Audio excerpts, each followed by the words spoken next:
Кайсы, сіз татарлар тапшыруын қарайсыз. Студияда мен Эльвира Хөснетдинова эшлим. Бүген безнең программада. Шәхесләр сәхифәсендә Вахит Имамов. Татар милләте тарихтан аерылган. Шуңа ул үзенең кем икәнен белмичә үсә. Алар комбайн тавышына гашык.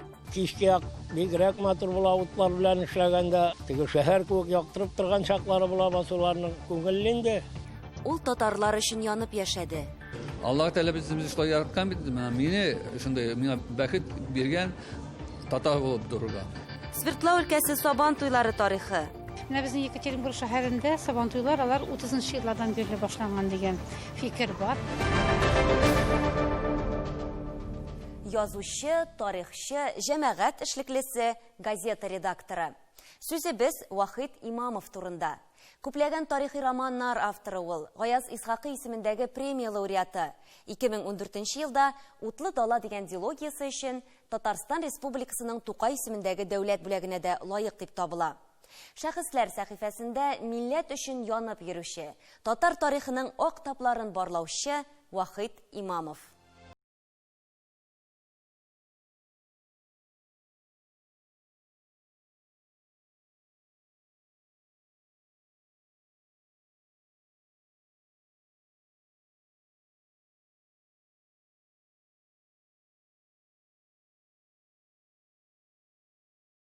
Мине хан итеп күреп, хан образында ясаганнар. Бу гаҗәп тә түгел. Әсәрләрендә уннан артык ханның тормышын сурәтләп биргән ул.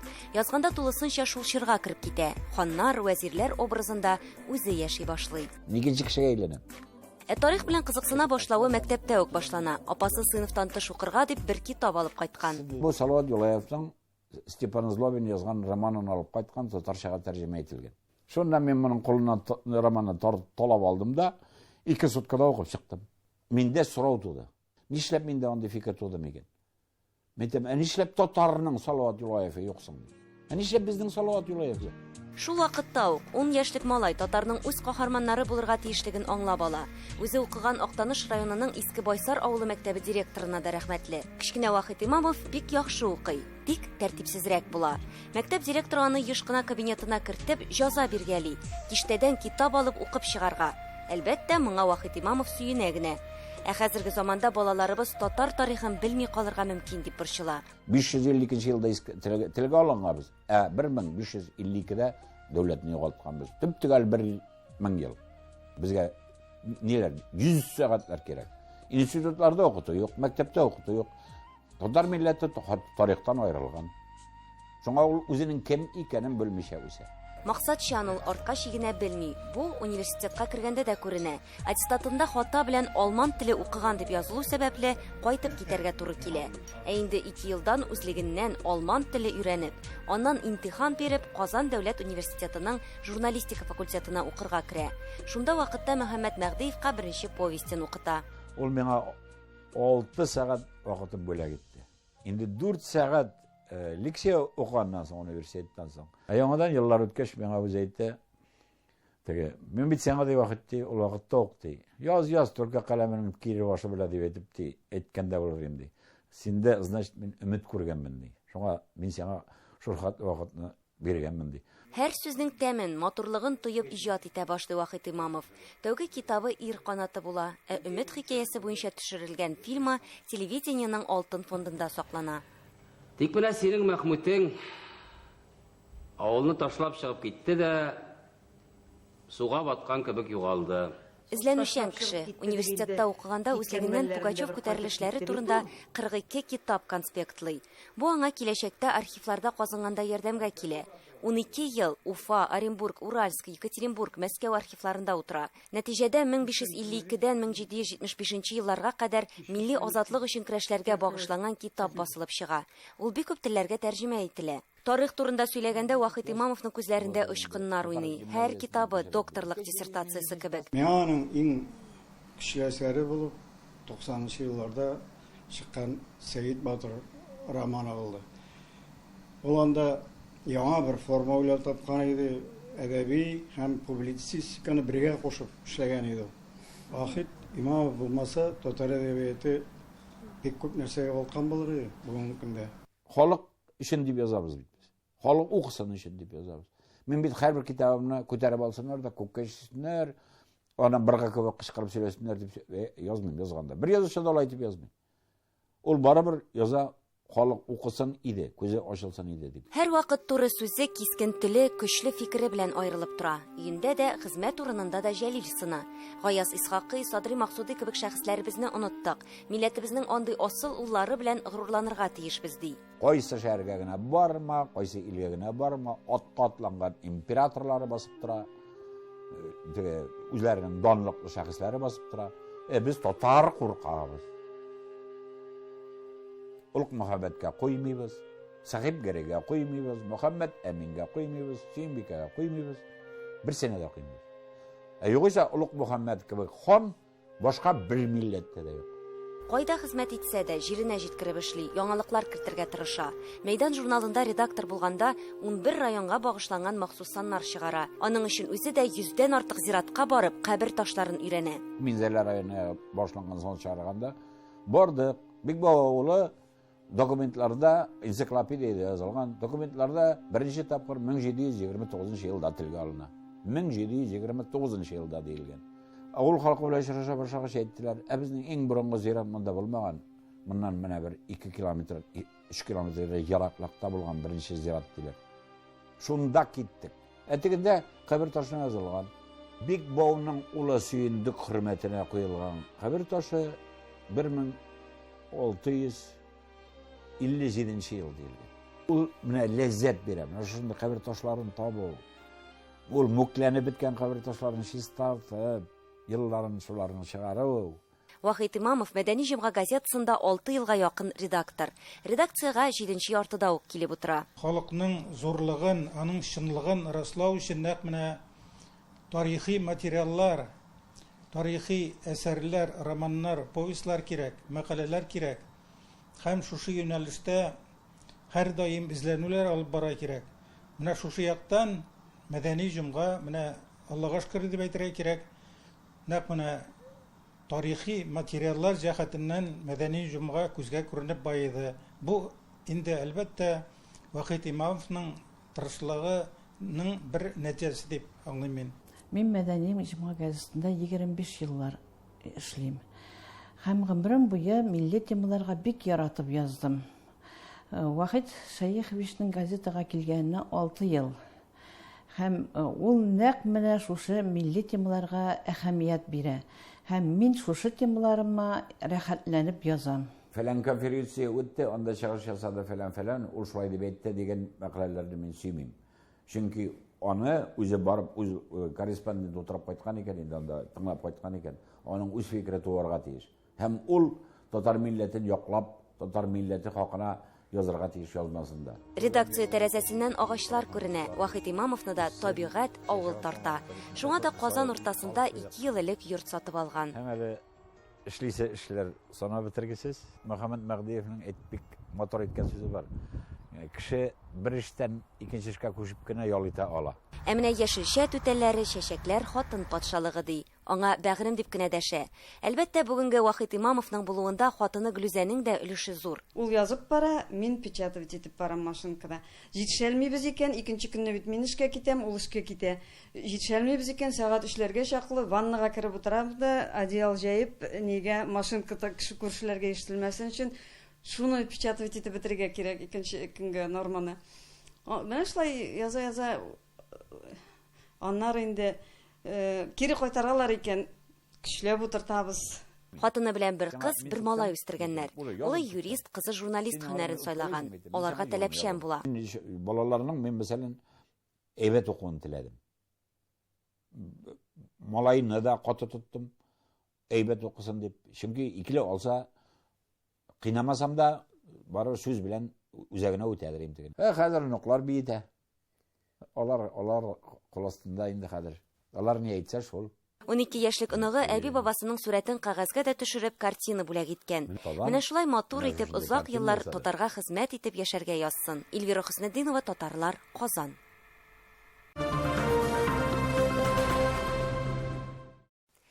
Нинди генә вәзгыять булмасын, авылларда хезмәт туктый алмый. Аның вакыты шундый. Кыр эшләре, бакча, мал-туар, төзелеш.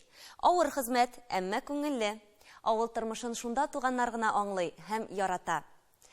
Хәзер без сезне Азнакай районы Татшуган авылында яшәүче комбайн тавышына гашык хезмәтчәннәр белән очраштырырбыз.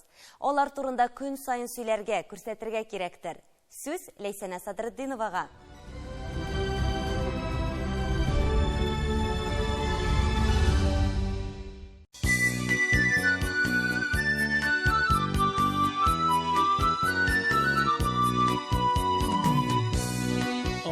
Матур инде авыл. Ул теге кичкә бигрәк матур була утлар белән эшләгәндә, анда бер генә комбайн булмыйсың бит басуда. 4-5 комбайн гел теге шәһәр күк яктырып торган чаклары була басуларның күңелле инде вообще.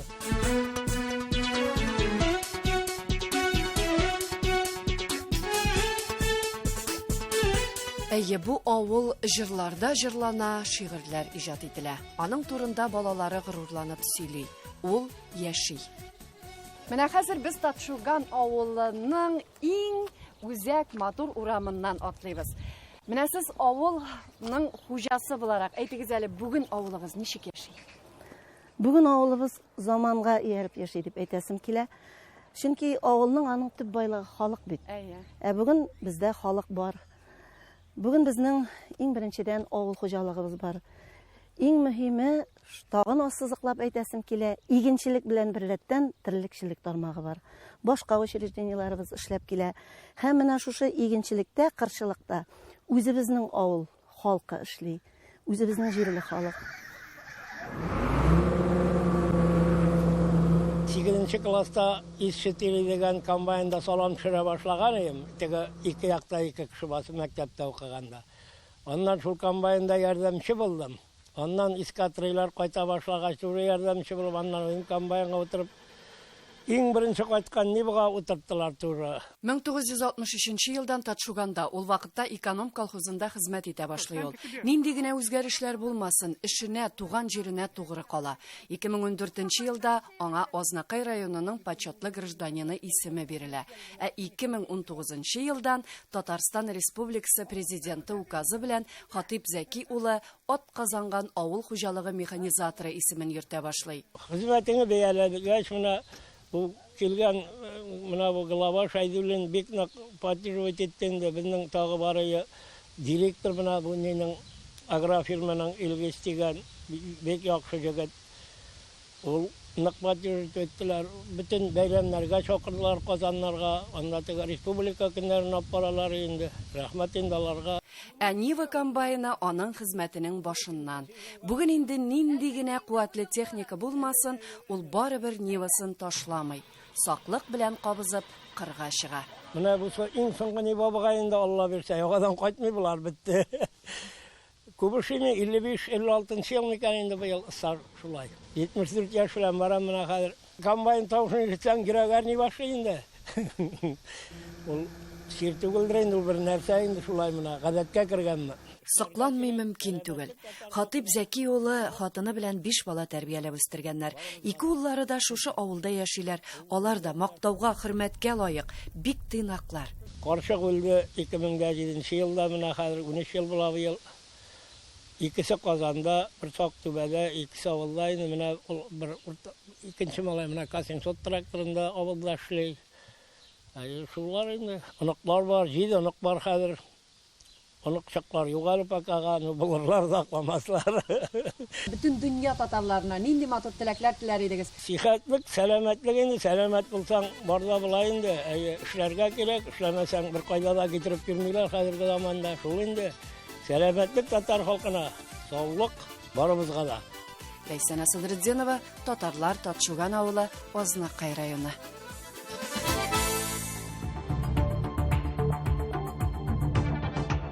Сез татарлар тапшыруын карыйсыз. Программабызның икенче өлешендә. Ул татарлар өчен янып яшәде. Аллаһ Тәгалә безне шулай яраткан бит, мине шундай миңа бәхет биргән татар булып торырга. Свердлов өлкәсе Сабан туйлары тарихы. Менә безнең Екатеринбург шәһәрендә Сабан туйлар алар 30-нчы еллардан бирле башланган дигән фикер бар.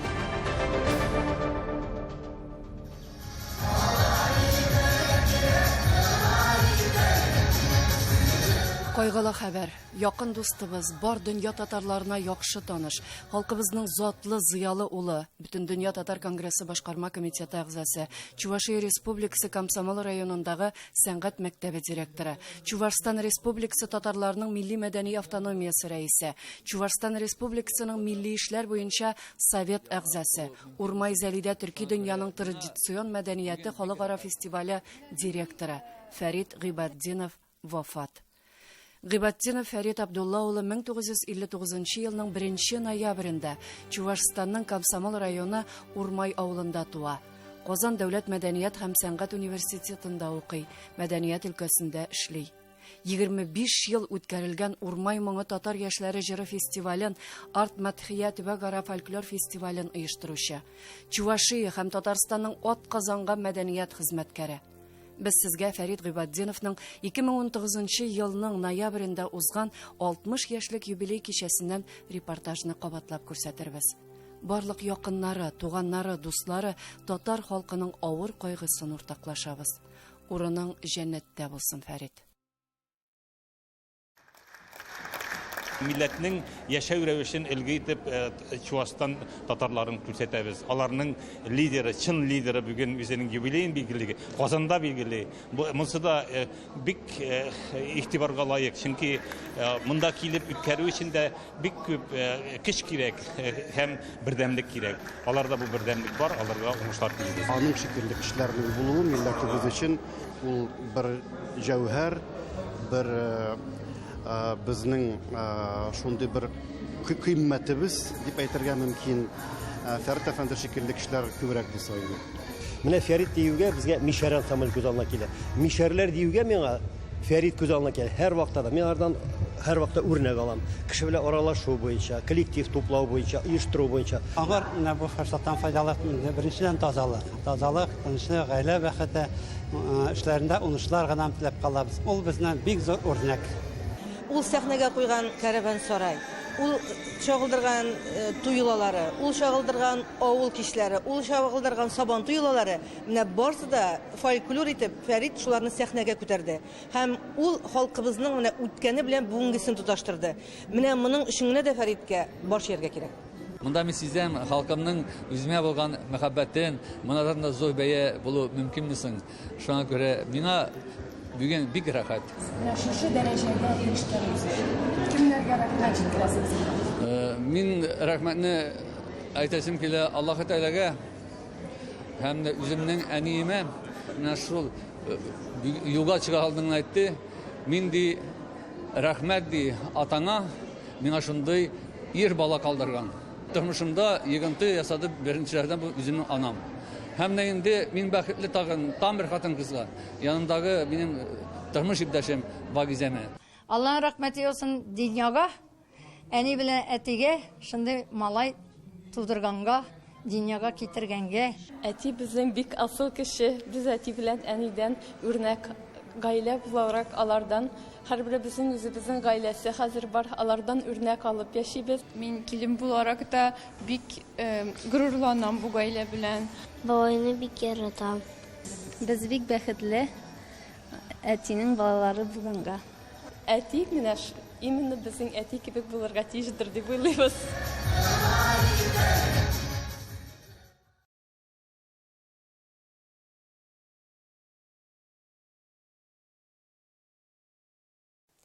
Дәвам итәбез. Заманы шундый, халык җыелыша торган төрле массу күләм чаралар оештырырга рөхсәт ителми. Ә күңел бәйрәм көтә. Шуңа да халкыбыз хәтта сабан туйларны онлайн форматта үткәрә. Әлбәттә, монитор артында көянтә чиләк тотып йөгереп булмый. Шулай да бу форматның да яхшы яклары бар. Уралдагы хезмәттәшләребез сюжетын карыйк. Татарлар тормышын сабан туйдан башка күз алдына да китереп булмый. Шуңа да узган гасырның 30 елларында ук Татарстан һәм Башкортстаннан Уралга шахтада эшләргә килгән халык милли бәйрәмнәр оештыра башлый. Баштарак үзара гармун тартып җырларга биергә генә уйлаган булганнар, соңрак мәйданнар оештыралар, зур сәхнәләргә чыгалар. 90нчы еллар башында милли үзаңыбызның күтәрелеш чорында аеруча зурлап үткәрә башлыйлар. Менә безнең Екатеринбург шәһәрендә сабантуйлар алар 30 еллардан бирле башланган дигән фикер бар. Һәм алар сугышка кадәр әйбәт кенә үткәрелеп килгәннәр. Ә инде сугыштан соң, сугыш вакытында билгеле инде атып торганнар һәм 50нче еллардан башлап сабантуйлар гөрләп киткән. Быелгы вазгыятта biraz seyirrek үтә, онлайн форматта, дистанционный форматта дип әйтик инде. Шуңа күрә кайсы бер онлайн сабантуйларның эченә кереп, мин анда күп кенә сабантуйларның тарихы язылган. Быел Свердлов өлкәсендә 38 урында сабантуй уздыру планлаштырылган иде. Биредә милли бәйрәмебезгә бәйле берничә түгәрәк дата да бар. Кировоград шәһәр округында Левиха бистәсендә милли сабантуйның торгызылуына 10 ел. Реш шәһәрендә исә 20 ел. Ә инде югары Пышмадагы мәдәният һәм ял паркында бәйрәмебез үткәрелә башлауның 60 еллыгын билгеләп үткәрергә ниятләнгән булган. Бөтен халык инде сырыйлар, шылтыраталар, сабантуй ничек буласың быел дип. Без әйтәбез, булыр, Алла бирсә булыр. Бу хәл бит бөтенләйгә килгән түгел, ул бетәчәк. 2020 елның җәе онлайн сабантуйлар белән истә калачак. Иҗат төркемнәре виртуаль котлаулар һәм онлайн концертлар әзерли. Без алга таба үзебезнең балаларыбызга, нукларыбызга калдырып, үзебезнең телебезне, җырларыбызны үстереп, шулай матур итеп яшәргә язсын иде. Якты дөньяларда, тыныч дөньяларда барсы да әйбәт булыр дип ышанып калабыз. Оештыручылар сабантуйларның видео язмаларын социаль шелтәрләрдә һәм интернет мәйданчыкларда урнаштыралар. Мондый бәйрәмне берничә тапкыр карарга була. Әлбәттә, татар эстрада йолдызлары белән күзгә-күз аралашуны бер нәрсә дә алыштыра алмый. Шулай да мондый вазгыятьтә дә өйдә утыручыларга шатлык бүләк итүче мәдәният хезмәткәрләренә рәхмәт укучылар байтак. Коронавирус сабантуйны безнең халык ияләнгәнчә масштаблы, күңелле итеп, күп артистлар чакырып уздырырга мөмкинлек бирми. Әмма күпләр хәзер буш вакытларын гаиләсе белән үткәрергә тырыша. Балаларыбызга татар рухын, милли гореф-гадәтләребезне нәкъ менә гаиләләрдә тапшырырга кирәк. Эльвира Хөснетдинова, Альфия Габдушева, Татарлар, Свердлов өлкәсе. Рухыбызда туган тел син, җаныбызда туган тел. Ясалма, килмешәк түгел, каныбызда туган тел. Рухыбызда туган тел син, әткә-мәнкәмнең теле. Борынгы бабабыз теле, Болгар бабабыз теле. Гөлшат Зәйнәшеваның туган телем шигыреннән өзек белән тапшыруыбызны тәмамлыйбыз. Сау булыгыз!